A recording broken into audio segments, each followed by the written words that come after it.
ฟ้าหอดแก้วตาเจ้าไปเสียพระธาตุเชิญชุมถามข่าวผู้ผ่านบ้านเฮายังคอยเสมอใจเข้มคือเกลือแต่บ่น้อ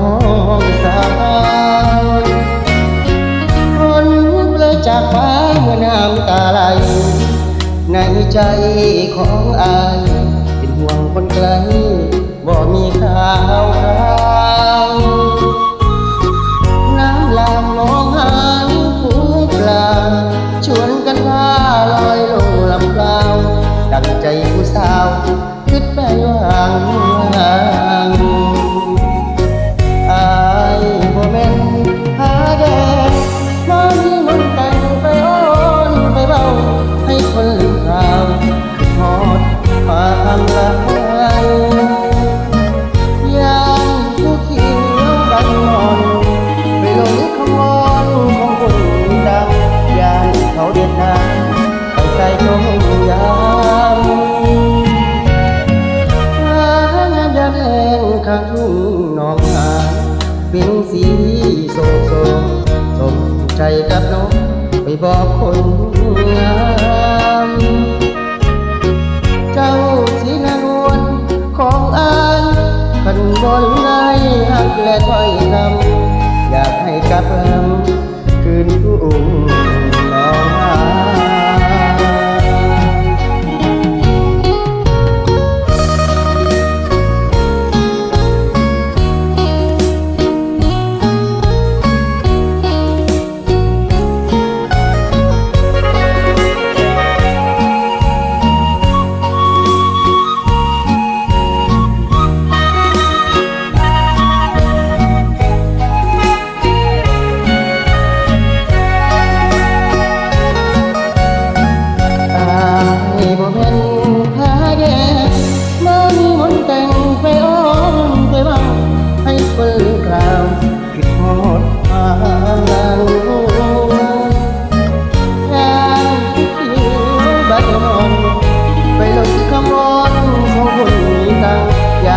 เขาดินน้ำไปใส่ต้ม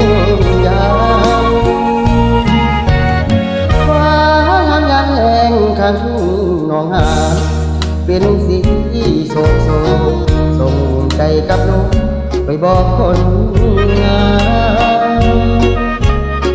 เจ้าสีนวลของอายขันบนไล่หักและถ้อยคำอยากให้กลับหลังคืนทุ่ง